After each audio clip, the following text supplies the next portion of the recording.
Put your phones on silent.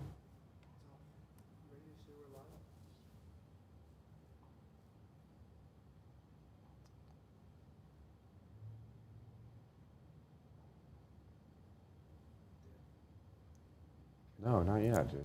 It goes automatically. Just, you'll know when I start.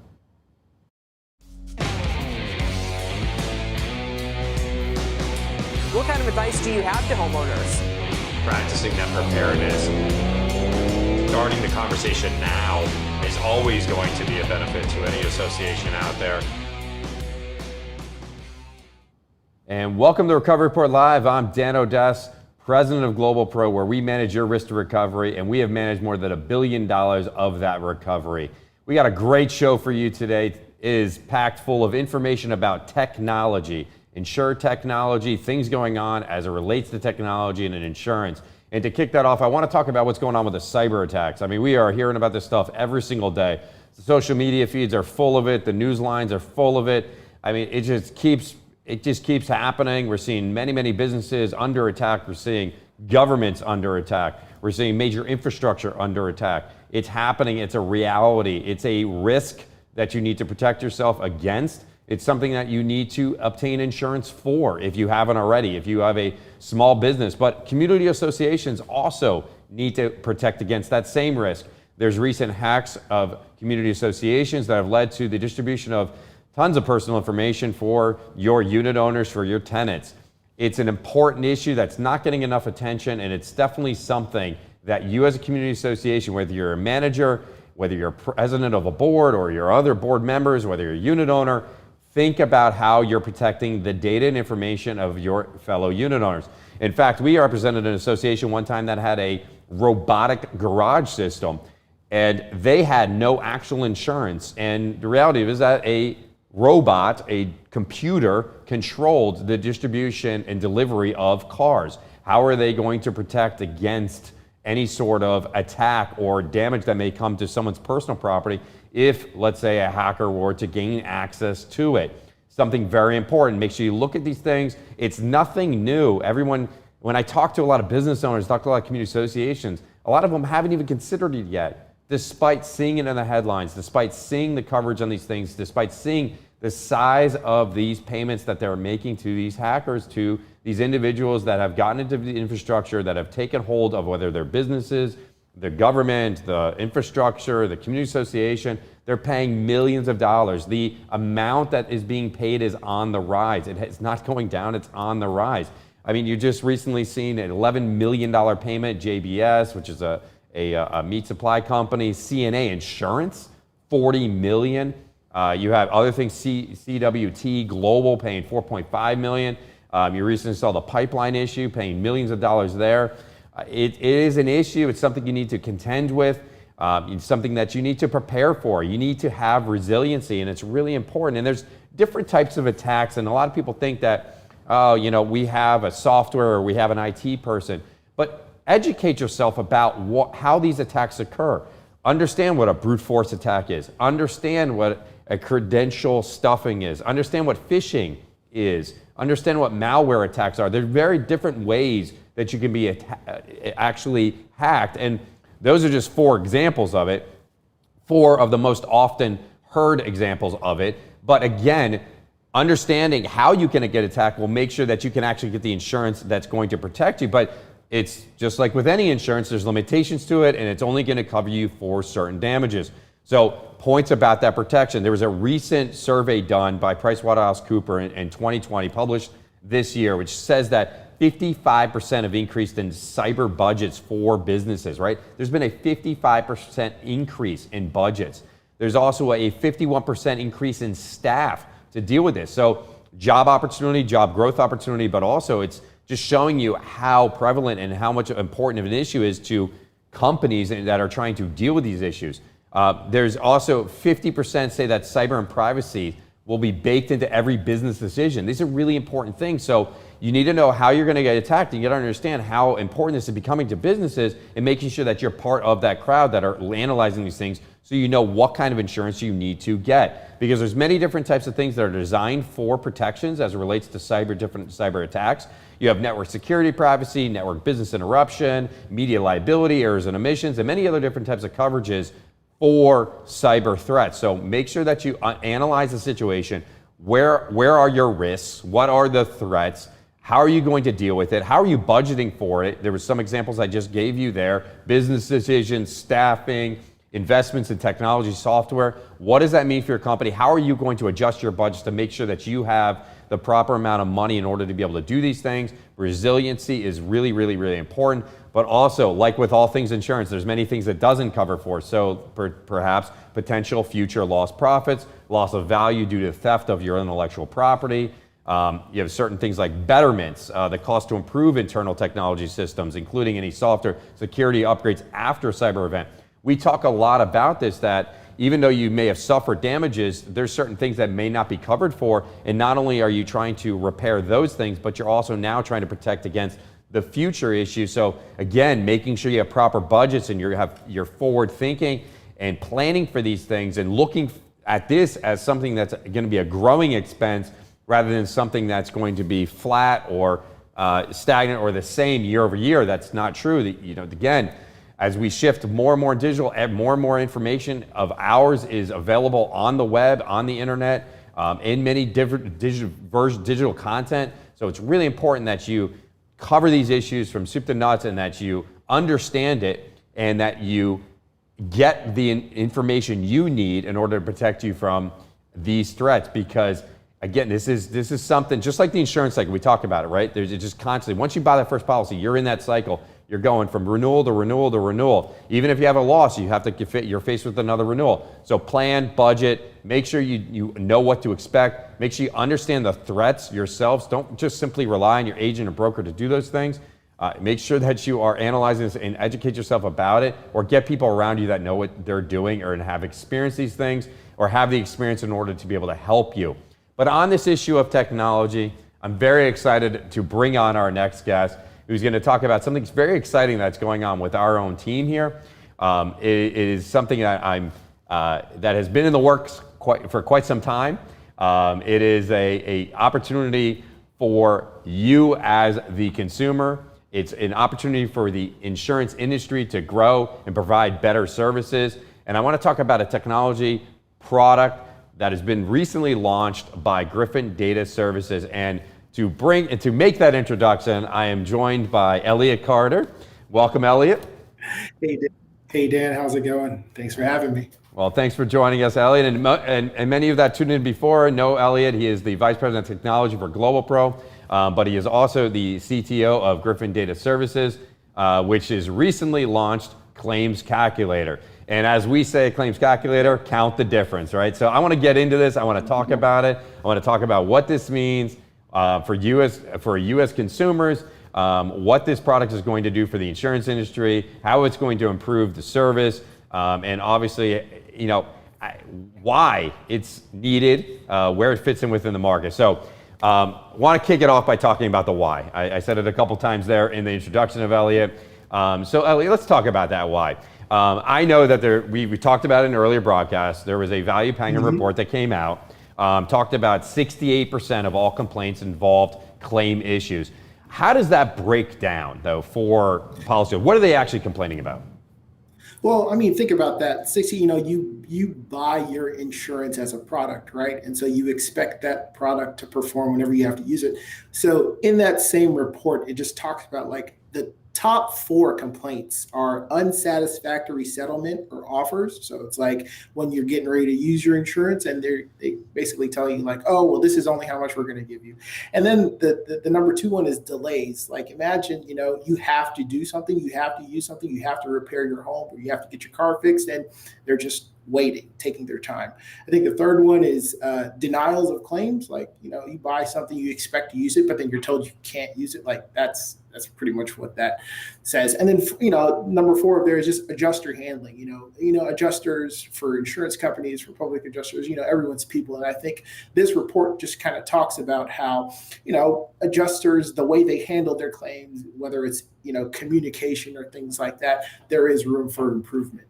So that's the industry, right? Insurance. But there's a whole new sector called Insurtech, which this fits in, which is, I mean, tremendous amount of growth. Yeah. It's becoming incredibly important. We just talked about the growth of, in the cyber attacks and the growth of that industry and that field and the protections against it. But that has to, directly related to the fact that the reliance on technology is increasing.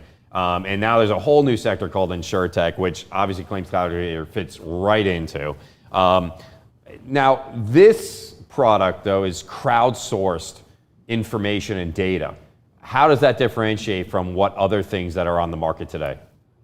Sure. Yeah. Well, I mean, in the research that we've done before we even started planning or designing this app, we really didn't see a product out there that serves this purpose. I'm pretty sure there maybe is somewhere out there, some obscure product somewhere, but we just, we readily didn't see it. So we're saying this is crowdsourced in the sense that a lot of, the data that we're, gathering are from policyholders like yourself, policyholders like myself, who have experienced damage and who have received estimates. And so we're just trying to say, hey, look, this is what they said they were going to pay me for my house because this is what happened.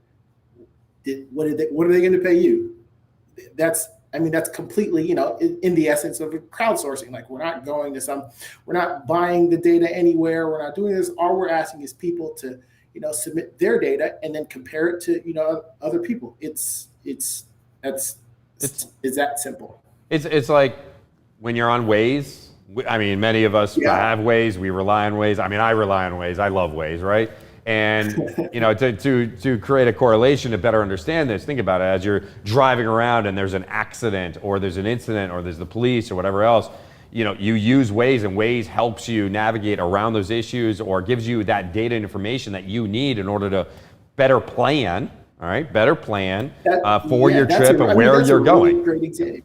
Yeah. Right. That's a really great example. It's like, people use these GPS navigation apps and, it's not some super duper smart computer algorithm. It's just like a bunch of people that are, kind of contributing and saying, hey, while I'm using this app, it's like, oh, hey, there's an accident, half a mile up the road. So you need to maybe find a different way home. Right. So in the same fashion, the way we built Claims Calculator, we're saying like, hey, for this particular loss type and this particular zip code, this is what the recovery was. So this is just an opportunity for us to let other, policyholders know, like, hey, for this particular loss type and this particular zip code, and just nationally in general, this is what you can expect to recover.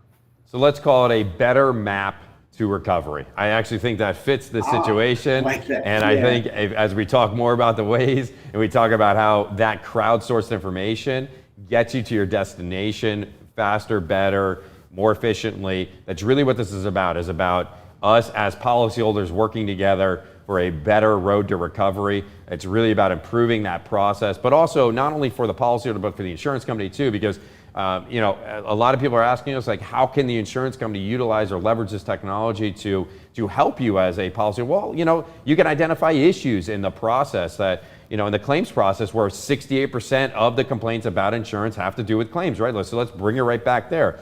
So we know there's importance of technology. We know insurance companies are relying on it heavily. And now we're trying to provide a actual crowdsourced information because, these are big insurance companies. They have adjusters after major losses. All these adjusters are coming from anywhere and everywhere. A lot of them don't have long-standing relationships with the insurance companies, don't particularly know all of their internal practice procedures, aren't always familiar with the policy. So maybe they're using an outdated cost database, or maybe they're not actually, in fact, following the guidelines. People make mistakes. We understand that. And now here's an opportunity to crowdsource the information, look at these things collectively, and see how we are doing so we have a better road to recovery. So it's more efficient, it's faster, it's better for everyone. It will lead to less disputes, less litigation, less costs. It's really simple. And I think is what this really illustrates. And I can't wait tomorrow we're going to be doing a big conference. We'll be doing our own little kind of show and tell, if you will, and doing a dry run of what's going on and kind of walking through the app, and we'll be able to show you all the cool features of it. But today, just giving you a little brief introduction, but I want to get a little bit more into a little in the weeds about what we're doing and how this was built by the policyholder for the property owner. What does that mean, and what should the consumer or the policyholder take away from their experience? how do you see, or what technology are we using? Let me ask you it this way. What technology are we using? Let's break down the how about this and talk about the technology a little bit. Well, I mean, let's back up a little bit first, right? So like when we say that this is built by the policyholder for the property owner, this is, I mean, me and my team over here at Griffin Data Services, we took something that we felt as though we needed, right? So, as I'm a homeowner, I know several other homeowners, I'm sure you're a homeowner and things like that. There are business owners, Yep. Myself personally, like, I don't know, like when I do suffer damage, like when a tree fell on my house and I had to get recovery and things like that, when I contacted the insurance company, they sent me an estimate. Now, I mean, if I'm not in the insurance industry or if I'm not a general contractor, I don't know what that fair recovery looks like. So for us, what we've done is we've built this tool. It's an easy to use interface where, in 3 easy steps, you say, what happened? Where did it happen? You upload your estimate, and then the app just kind of does its thing, right? Crunching numbers. To kind of get a little, crunching numbers, exactly. To get a little further into that, so that actual process of taking an insurance estimate and then comparing each line item on that estimate to what an established cost is. It's a very tiring, it's a very laborious process.